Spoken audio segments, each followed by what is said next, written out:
Hi, magandang araw po ulit sa inyong lahat for our third reading of the day. Ayan, no? Papakita naman po natin sa inyo kung ano naman po ang current feelings ng person nyo right at this very moment. No? Tingnan po natin kung ano naman po ang kanyang current feelings, no?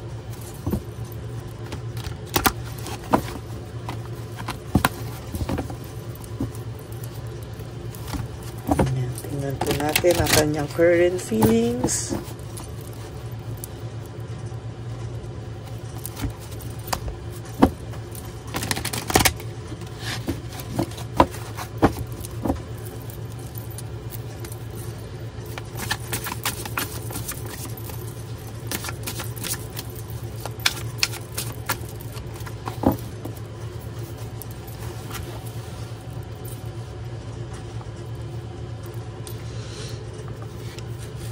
One, 2, 3, 4, 5, 6, 7, 8, 9, 10, 11,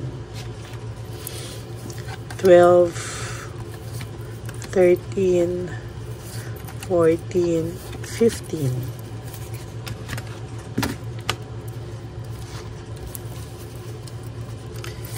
16, 17, 18, 19, 20.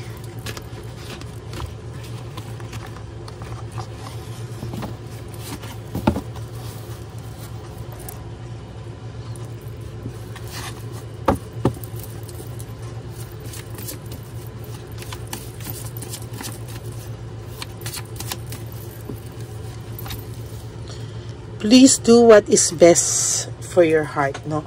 Sa ngayon po, nasasaktan ito. Ang iniisip niya po, mayroon ka ng iba. Sorry, natabi ko po.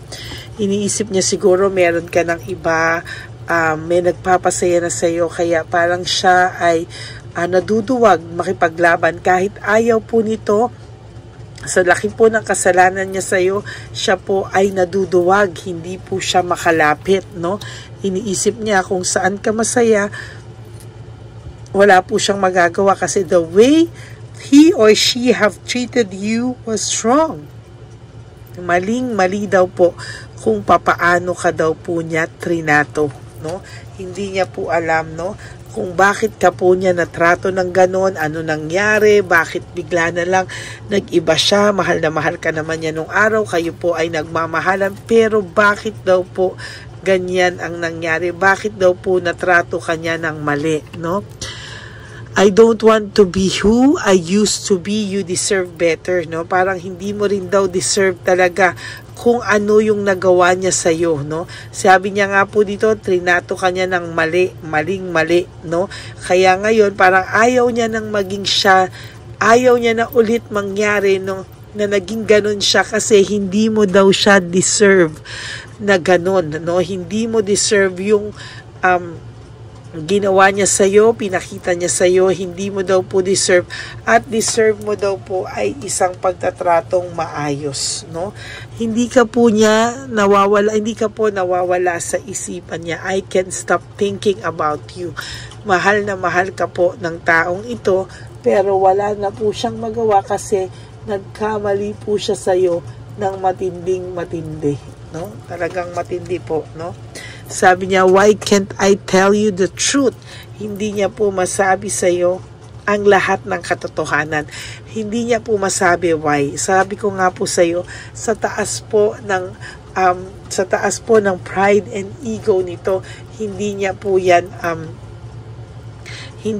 talaga siya makababa, no? Sad to say, I'm sorry.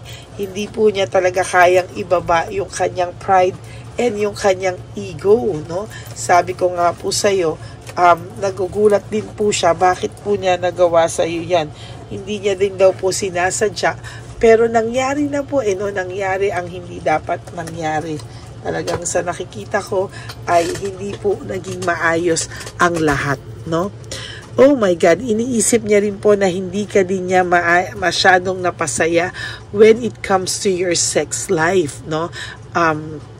Parang hindi mo daw siya iniwanan kahit na alam niya na hindi ka satisfied or hindi ka niya nasa-satisfy most of the time, no? Ikaw ang nakaka-satisfy sa kanya, pero most of the time hindi ka daw niya nasa-satisfy, pero hindi mo siya iniwanan, pero yan pa rin ang ginawa niya sa'yo, no?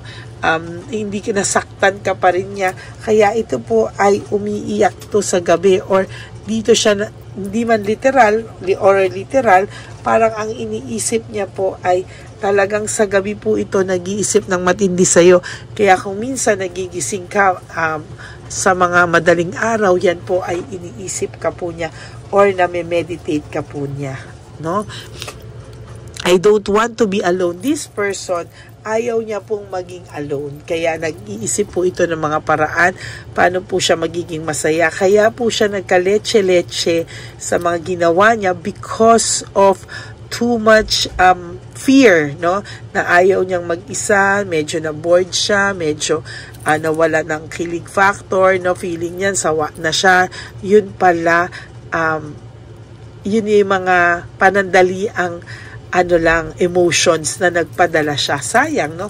Kasi nagpadala siya, pero yun pala ay mahal ka pa rin niya, no? Ngayon niya lang nalalaman, ngayon lang nagsisingkid sa kanya. I don't know who I am anymore. Hindi niya nakilala kung sino po yung tao na gumawa raw sa'yo niyan, ano? Hindi niya alam na siya pala yun. Hindi niya alam bakit siya nagkaroon ng ganyang factor, no? Hindi niya po alam talaga. Kaya ang tinatanong niya po sa sarili niya is, how could you ever forgive the mess I've made, no? Paano mo daw ba kakalimutan lahat ng yan, no? Paano mo daw ba yan mapapatawad, no? Kasi sabi niya po dito, I am afraid to lose you. Takot na takot po ang taong ito na mawala ka sa kanya, at natatakot po ang taong ito na tuluyan ka nang mawala sa kanya. Pero hindi pa rin po siya makapunta sa iyo. I can come to you now.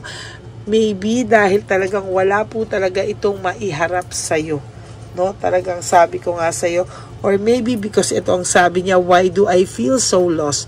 Lost na lost pa rin po siya sa ngayon, no? Pagod na pagod siya, lost na lost siya. Hindi niya alam, no, kung ano yung gagawin niya ngayon. Kasi ang sabi niya po, no, my life is in a mess right now, no? Alam niya po na yung buhay niya ay magulong-magulo, no? Sobrang gulo, mess. Sabi niya, my life is in a mess right now, or my life is a mess right now. Talagang magulong-magulo talaga po ang kanyang buhay sa ngayon, no? Nagugulat siya. Talagang gulat na gulat ito. Lonely po siya. I feel so lonely, and most of the time po, biglang wala kayong ginagawa, bigla kang makakaramdam ng too much emptiness, too much loneliness. Hindi mo alam ba't ka malungkot, hindi mo alam kung ano yung problema, no? Hindi mo alam saan nanggagaling, bakit ka malungkot. Bigla mo pong naaalala yung painful memories na binigay sa'yo ng kahapon, no? Kahit po siya, pag naalala ka niya, naiisip niya rin po yung painful memories na ginawa niya sa'yo, na binigay niya sa'yo. Takot na takot po siya lumapit sa'yo. Bakit? Kasi takot po siya sa rejection. I am scared of rejection. Sino po ba naman ang hindi matatakot sa rejection kung ganyan naman po ang ginawa sa'yo, no? Tapos aak siya as if wala lang, baka pwede pa, no? Para baka makuha ka pa sa pa-cool or what, no? Hindi po, no? Hindi po simple yung pain na iniwan niya sa puso mo. Nagkaroon ng lamat yung puso mo dahil sa sobrang sakit na binigay niya, na parang sa kanya ay kalimutan na lang. Paano mo ba siya makakalimutan? Kalimutan mo na lang daw po lahat at magsimula kayo ng bago. Hindi naman po pwede yung ganon, no? Sabi niya, I can't promise you anything. Hindi kanya mapangakuan ngayon ng kung ano-ano dahil wala rin po siya financially, wala siya physically, medyo pabalik-balik, no? Minsan meron siyang nararamdaman, minsan wala, emotional and mental distress po siya talaga, no? Kaya wala rin po itong may pangako sa inyo. Why? Kasi siya po ay hindi maayos. Siya po mismo magulo, no? Hindi nga daw po niya alam where to start. I don't know where to start. Hindi niya po alam saan magsisimula. Bakit? Kasi sabi niya, these feelings are eating me alive, no? Pinapatay siya, kinakain siya ng buong buo ng konsensya niya. Pero ang hirap dito, ayaw niyang magsalita. Ayaw niyang pag-usapan. Ang gusto niya, kalimutan na lang ng ganon-ganon lang. Hindi po pwedeng ganon-ganon lang. Sabi niya nga, will this pain ever stop? Ikaw pa ngayon ang nasa pain. Siya pa ngayon ang nagtatanong kung matatapos daw ba yung ganitong klaseng sakit, no? Hindi niya po alam, no, na mas nasaktan ka po talaga. Hindi rin naman po siya makalapit sa iyo. I can talk to you right now. Hindi niya po kayang makipag-usap sa iyo ng heart to heart talk. I can do this right now. Hindi niya rin po magawa, no, yung talagang seryosohang pakikipag-usap sa iyo, no? Talagang pero one thing is for sure. Why can't I move on from you? No? Hindi po siya makapag-move on sa buhay niya at talagang hirap na hirap pa rin po siyang kalimutan ang lahat ng pinagsamahan nyo. No? To be honest with you, nakatatak din po sa kanya yan lahat at talagang hindi niya po yan para makalimutan, no? Kasi sa totoo lang po, yung bagay na yan po ay hindi niya malaman bakit hindi siya makapag-move on sa iyo at lagi ka pa rin po niya naiisip. Gusto ka man po niya kausapin pero hindi niya po alam where to start, no? Hindi niya alam, kinakain na po siya ng buo, takot po siya, nagpapanik siya because afraid po siyang mawala ka ng tuluyan. And for your last card, I can't let go of you. Yan. No? Hindi ka pa rin po niya ma-let go. Hindi siya makapag-move on, hindi siya makapag-let go. Hindi ka niya ma-let go at hindi siya makapag-move on sa'yo pa din. Okay? So, that is your third and final reading for today. I hope na nakapag-resonate kayo. Medyo mabigat itong third reading of the day. No? Talagang naramdam ko yung emotions niya. Or maybe because dun tayo nag-focus, no, in the current feelings of your person right at this very moment. No? So, yan po. At sana po ay naka-resonate kayo. And if you do, can you please give me a like and comment down below para naman po alam ko kung ano po ang reactions or comments nyo at feelings nyo sa ating reading of the day na to. Okay? God bless you all. And if you want to have a private reading with me, you can message me po at Ladyly Elena. That's Ladyly. Elena, nasa dulo po yan ng ating video. Diyan nyo lang po ako makokontak. That's my only official and legit FB account. Yan. Maraming salamat po sa inyong lahat and God bless you all. And thank you so much for not skipping ads. Tulong nyo na po yan sa ating channel. And if you want to give me a super thanks for this video, I would really love and be grateful for that, no? Lalo na po sa ating One Love a Day na nalalapit na for our dear lolos and lolas. Maraming salamat po sa inyong lahat. And of course, sa aking ever loyal and solid faithful na Lady Elena friends, family and subscribers, I love you all from the bottom of my heart. Mahal na mahal ko po kayong lahat. And lagi ko pong bilin sa inyo is that you live for today. You do 3 things that will make you happy for today. Prioritize yourself and to sleep for tonight. And tomorrow is another day. At gawin niyo po yan paulit-ulit. And one day you will realize ay nakasurvive na pala ako. Okay? Maraming salamat po sa inyong lahat. God bless you all. Ako po ay magbabalik para sa ating reading of the day. Bukas, no? Magbabalik po ako dyan. At gusto ko pong ma-realize nyo lahat that life is so short. Don't make it shorter by stressing yourself from all the pains and heartaches na binigay sa inyo ng kahapon.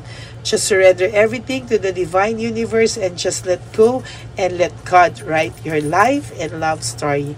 Maraming salamat po sa inyong lahat and God bless you all. Bye!